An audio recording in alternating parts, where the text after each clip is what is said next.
Professor Ewu, you did very well with your presentation. Well done.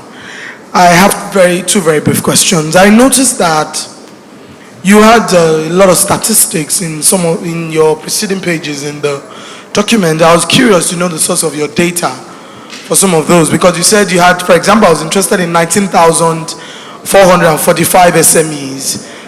Is it that every single SME in Delta State is registered with the government such that you then have the numbers? And if you have that data, what exactly do you use the data to? How do you use that data to enhance, the existence and the lives and the performances of those SMEs, knowing that SMEs are the ones that really create jobs and drive sustained economic development? My second question is, in the document that you submitted to us, in your presentation, you had stated that your annual internally generated revenue was 224.7 billion. And I know that Lagos State government, for example, generates about 320 billion. Your presentation showed 224 billion. That was what was on the document. But Lagos State generated 320 billion naira in 2017. Then in the document you submitted, you had stated that you had a projected revenue through your Delta State map, this map, which is on the document, that between 2016 to 2019, you had a projected revenue of about 52% increase, and you wanted to be able to get about 616.712 billion. However, if you break that into 2016 to 2019, your IGR will come to about 154 billion per year. I just wanted you to clarify that. Thank you very much. On the revenue, yes, I think you are talking about the global revenue, including IGR and federal allocation, because our IGR is not up to that amount that you have just quoted. Can they take us back to the slide? No, take it back. I said finance. Yes. I said the state government revenue, yes, inclusive of the federation account, went up from 7 billion in 1999 to 244 in 2017. I'm not talking about IGR alone. Yes, I get, but so not IGR, I get that.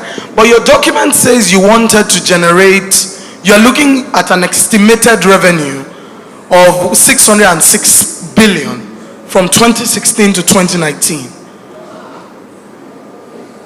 It's in the document. That was submitted to you. Yes. It's clearly in the document. The first document submitted of this presentation, which one are you talking about? The document that was sent to us. Yes. It's there.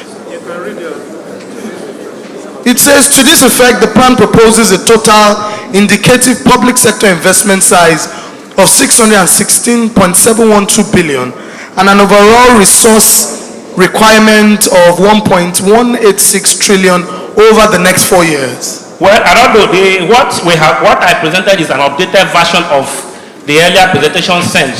But I think they are talking about the total revenue, not IGR. Because when you are looking at revenue, you are looking at revenue. Yeah, we've moved on from that IGR. You will look at revenue globally. Revenue is not only based on IGR. Yes. We have IGR, we have VAT allocation, we have statutory allocation. Yes. And that makes up the revenue. We equally have even borrowings. Let's not worry about the IGR. Let's talk about your 616 billion indicative, what your estimated revenue from 2016 to 2019. If you break it down to about 4 years, it comes to about 154 billion per year. So what is your current IGR? I'm interested in knowing. No, our current IGR presently, on a monthly basis, yes, our actual IGR is between 4 to 5 billion monthly. Okay. So when you multiply that by 12, it's about 48, less than 50 billion. Something, yes. Okay. Well, 4 billion to 5 billion is between monthly, 48 to 60 billion. Yeah. Okay. Monthly. Okay. So it means and that is why in our current budget, because like I said in the presentation, we are making efforts to plug all loopholes, and that is why we have posted BIR staff to every ministry to ensure that all revenue generating ministries, that they are able to capture all revenue generated. So Professor Emu, so when we are able to plug the loophole, there will be an increase. Let's assume that your 2.224 billion is the cumulative figure that your IGR, your federal allocation, whatever it is. And with that amount of money, would you say that the quality of development of Delta State is commensurate to that amount of money that you have access to? You should understand the fact, madam, that it is not only development that you talk about. We have salaries that we pay. Say, for example, today, the staff strength in Delta State, the state governor pays between 5.5 and 6 billion monthly on salaries alone. Thank you very much. I have just one question, actually. Sorry, you want to add? Yes, please. You did mention something about the GDP and the statistics. We have the Ministry of Commerce that do registration of this SME or do census of these SMEs. Then the cooperative societies, they are also registered by the Ministry of Commerce, and it's from there we generated those figures. Thank you. I have just one question, and that's with regards to the Delta State Medium-Term Development Plan 2016 to 2019. One of the things it says is that you want to ensure that at least 20% of Deltans have access to community health insurance scheme. But you said presently, and by presently, I expect you mean now, only 316,301 have enrolled. You have a population of 5.4 million, as at the last count by your projection of 2016, which equates to 5.8% enrollees. And you're looking for 20% in a plan that ends by 2019. Do you see the problem? And part of that problem might be because 48% of the resources you expect to fund this plan is expected to be from donors and the private sector. So it's a bit like I've designed a duplex, but I only have money to build a bungalow and I'm expecting donations to complete the duplex. Do you see that as problematic, or have I misinterpreted it? The health insurance scheme was just newly initiated in the state. If I'm not mistaken, it took off in March, and it's a contributory scheme. Is that part? Is it? Yes. It's a contributory scheme. So we are not sourcing funds from anywhere to finance it. It took off, around March, and between that March till date, that's the number we have captured. An effort is being made to get almost every Delta into the scheme. We have publicity going on, sensitization going on concerning the scheme, and many people are seeing the advantage, they are seeing that it's working, and many people are struggling to get into the health insurance scheme. Well, on a lighter mood, and maybe seriously too, it's like Delta State is not asking for support in terms of writing the long-term development plan. That's what I could see from your presentation. But support in some other areas. We do, sir. I mentioned that we are going to review. That's the overall picture in your presentation. It's okay. In the course of my presentation, sir, I said we are about reviewing the medium-term development plan because it's a 4-year plan. Even in the presentation, you said the state will fund the long-term plan. But let's leave that. I just want you to note it. I noticed in the proposal submitted, I saw effective resource mobilization, and I will appreciate it if there could be further explanation of what you meant by that phrase, effective resource mobilization.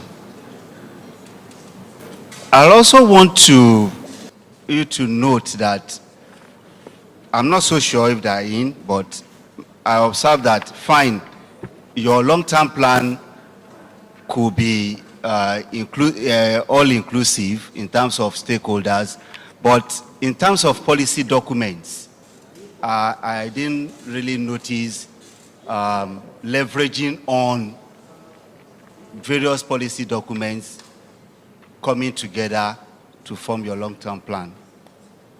We have, in the civil service, for instance, we have experts. So we want to put round holes in round pegs by mobilizing them, posting them to places where they'll be very relevant. That is one. Then we also know that funding is never adequate. So, as a state, we want to, first of all, prioritize our needs and channel the scarce resources into those areas to minimize wastage of funds. There is no point getting donor partners to a project only for the project to fail because it was not properly planned from the onset. So we want to take time to ensure that any project that has been identified by the communities, because we'll get the communities involved, it's no wise developing policies at the headquarters for the communities when those communities do not actually need them. So we'll get their inputs, and based on that, we'll channel resources effectively in those directions. So that's exactly what we mean by effective resource mobilization. Because we want to minimize sources of wastages. Take into consideration that, one, they are also registered with CAC, so it will be double taxation if we want to do that. But there are avenues where we are looking at to increase revenue, making them pay.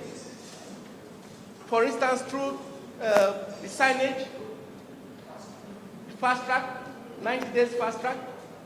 All these will increase revenue for the state government, particularly trying to get those unregistered businesses to pay their taxes as and when due. Thank you very Thanks. much. I know Chima is hovering, but we've Please, got... can I say something? Okay. With respect to the policy issues you identified, you say you did not actually get some information with respect to the policies.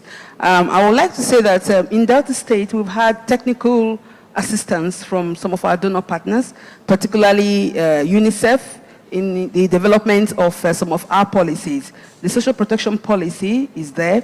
We have the food and nutrition policy. And if you notice, some of the activities which we have identified that we would love our partners to key into actually were gotten from some of the policies and the challenges that we have in those areas with respect to better livelihood for the under 5 children, women, vulnerable women, as well as social protection generally to bring everyone into the social safety net, as it were. Okay. Aside from that, from the one developed by technical partners, of course, the governor has also, on his own part, his expertise, developed policies, particularly the health contributory health scheme is a policy in the state which we are following, as it were. And for the contributory health scheme, like we stated, is a nascent step for the state. But we are trying as much as possible to see how we can be assisted to make that scheme better. And UNICEF is helping us in that angle. So, Okay. yeah, thank you very much. Thank you. One more question. I'll just keep mine short. You mentioned lack of policy continuity as one of the challenges Delta State has. What is the state doing to insulate itself from policy somersault?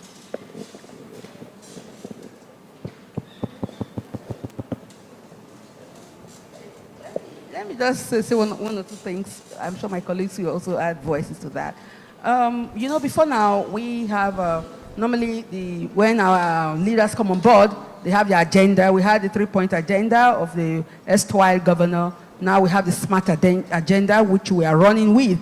But the state, like I just mentioned, we are trying as much as possible to institute some of these policies through legalizing them, as it were. So that's the reason why when these policies are developed, we ensure that we send them to the House as bills and eventually they come out as law. So some of our policies have now been considered as laws. And I don't think that when a policy is a legal document for operation, any upcoming government can come and put it aside. So we are trying as much as possible to ensure that these policies are made into law so that it can continue as it were. Thank you. Thank you very much.